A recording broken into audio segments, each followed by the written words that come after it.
Hello famille, j'espère que vous allez bien chez moi. Tout va merveilleusement bien.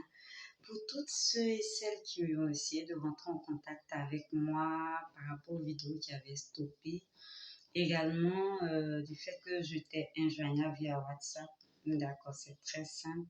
Il fallait momentanément vraiment s'éclipser afin de se ressourcer pour des raisons de famille, également pour des raisons de santé. Concernant WhatsApp également, quand je suis revenue et que j'ai essayé de faire un téléchargement, cela a carrément, comment je vais dire, supprimé puisque je n'ai pas sauvegardé, j'ai plus eu accès à mes anciens messages. Voilà, donc tout a été formaté, c'était comme un nouveau WhatsApp, un nouveau portable. J'espère qu'on a pu se comprendre. Maintenant, pour le thème à aborder aujourd'hui, ce thème-là sera à caractère un peu conscientisant, en fait. Bon, je ne sais pas si ça s'est dit. Pour les Molières, excusez-moi de pouvoir écorcher cette langue-là. Je voudrais m'adresser ici, surtout à la jeunesse. Voilà, à la jeunesse et aux parents d'élèves. Surtout pour les jeunes, pour ceux qui ont encore leurs parents en vie, des parents soucieux de leurs enfants qui mettent la main à la poche pour payer les études de tout, je veux vous dire que vous êtes chanceux dans la vie parce qu'il y a bon nombre de personnes, que ce soit des jeunes comme des personnes adultes, qui crèchent, je ne sais pas comment je vais dire, qui recherchent des personnes de bonne volonté, peut-être même pour pouvoir financer les études, qui ont dû arrêter brusquement les études, qui ont cette soif-là d'apprendre, de continuer, mais il n'y a personne pour pouvoir vraiment leur permettre d'avancer sur le plan de l'éducation, sur le plan de la formation.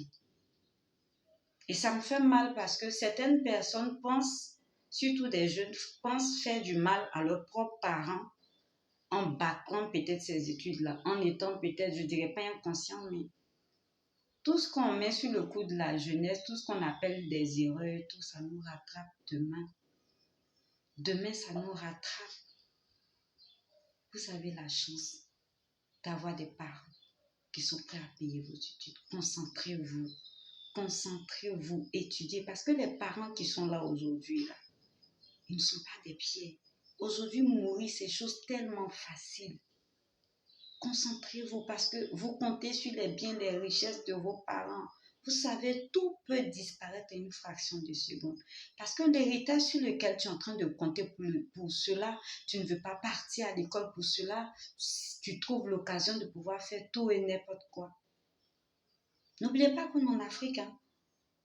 N'oubliez pas qu'on est en Afrique. Parce que ici, une fois papa ou maman n'est plus là, ceux que vous voyez venir à la maison, faire la poubelle, vous donner les noms des caresses, Mimijo, la toute belle, vous aurez une toute autre version de ces personnes. Je ne dis pas tout le monde, mais il y a quand même une certaine réalité lorsqu'on parle d'héritage en famille. Non, le parent, il a désigné son héritier chez le notaire ou je ne sais pas qui. Mais il y a un certain type de famille, ils n'ont que dalle de faire de toutes ces histoires de paperasse-là. Le temps où vous êtes en train de parler, on peut y mettre même de la sorcellerie, venir tout ramasser à la maison. C'est dit, pendant que le corps même est couché là, dès qu'on arrive, on le saute d'abord, on essaie de rentrer dans les chambres, prendre les papiers très importants, les clés, on vous dépouille de tout. Ça me fait mal parce que dernièrement, j'étais en compagnie d'un ami frère. Et il y a un père de famille, puisqu'il est dans le domaine de l'éducation. Il y a un père de famille qui était venu se renseigner. Mais vous savez que ce monsieur avait mal au cœur. Un cultivateur dans un campement qui travaille, qui vend ses produits et tout, pour que sa fille puisse avancer. Ce n'était pas le seul enfant. Mais à 14 ans, 15 ans, au lieu de te concentrer sur tes études, tu t'en vas te faire enceinter par quelqu'un même qui a le même âge que toi, qui lutte même les gratins de riz dans la marmite. Vous deux, vous êtes sous couvert. C'est quel modèle de foyer ou bien de famille, de parents vous allez, parce que vous-même, vous n'avez pas fini de grandir. Déjà, les tontons, les bien barbus, là, ils fuient même grossesse. C'est dit, lui, c'est dit qu'il faut 5 fois avant qu'une femme puisse tomber enceinte. Dès que tu lui as annoncé que tu es enceinte, là, c'est là que la relation est terminée. Je ne dis pas que tout le monde est ici. Je ne veux pas dramatiser les choses. Mais pendant que vous êtes encore enfant, et ce dernier-là, à la puberté, là, il est en pleine phase de découverte, d'expérimentation. C'est vrai qu'il y a certains couples qui se font pendant qu'on est encore sur les bancs des études, mais à combien peut-on évaluer ce pourcentage-là?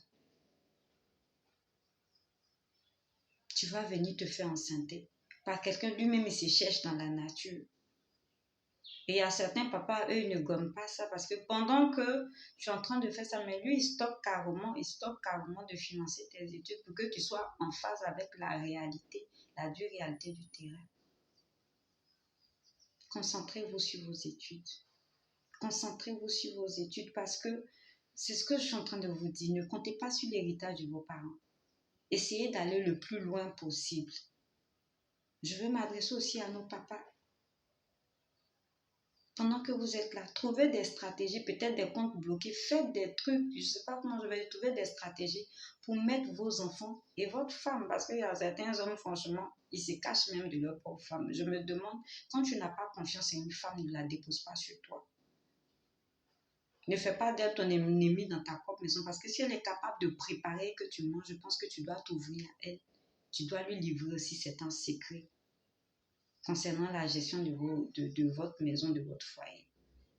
Dans le cas échéant vide là, parce que demain, ce n'est pas un souhait, c'est entre ses mains que vont rester vraiment les enfants. Comment faire pour vivre?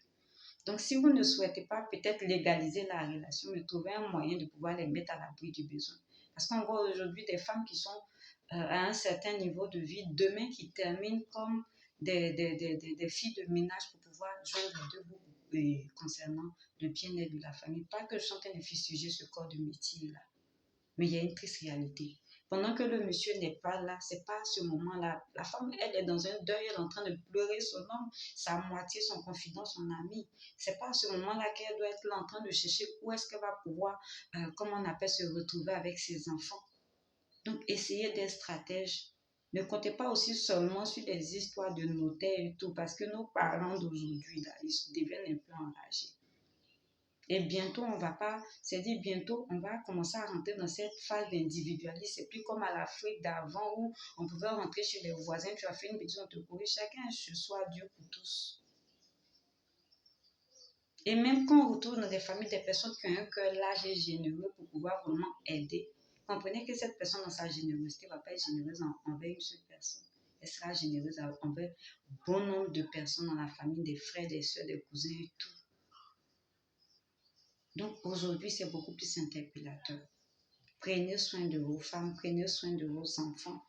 Parce que là, il y a également ce genre de, comment on appelle, de tradition derrière lequel on se cache. Moi, je me dis que quand quelqu'un déjà vient dire, ah, mon frère n'est plus là, c'est moi, je vais te marier, tout pour pouvoir prendre soin des enfants, je ne sais pas. Moi, je me dis que c'est déjà depuis le vivant même de son frère qui salivait sur sa femme. C'est normal parce que dès qu'il va venir la première des choses, non, c'est moi, je dois te marier et tout. Elle a aimé ton frère, ça ne veut pas forcément dire qu'elle est tombée amoureuse de toi. Et qui a dit qu'une femme n'a pas la capacité de gestion d'un foyer ou bien d'un bien? Je ne suis pas en train de parler de matérialisme et tout, mais je parle d'une réalité parce que du vivant du monsieur, ce sont les deux qui se sont donné la main pour pouvoir construire, peut-être bâtir cet empire que vous voyez là. Donc, jeune homme, jeune femme, pendant que tu es encore sur les bancs de l'école, ce n'est pas le moment de venir en faire une pouponnière, prendre des grossesses à n'en point fini. Parce que demain, c'est vrai, comme on le dit, l'enfant est une bénédiction. Mais quand toi-même, tu n'as pas fini de grandir et que tu deviens même ton parent, ça allait créer encore des enfants blessés qui vont venir encore rendre encore la société un peu plus compliquée. Et demain, avec ces enfants, vous partez construire des familles recomposées où il y a certains d'autres petits chichis qui vont venir s'ajouter. Non, comme c'est pas ton enfant, tu ne l'aimes pas. L'autre dit non, on va laisser ton enfant chez tes parents, c'est toi que je veux marier. Bon, ça va créer d'autres trucs.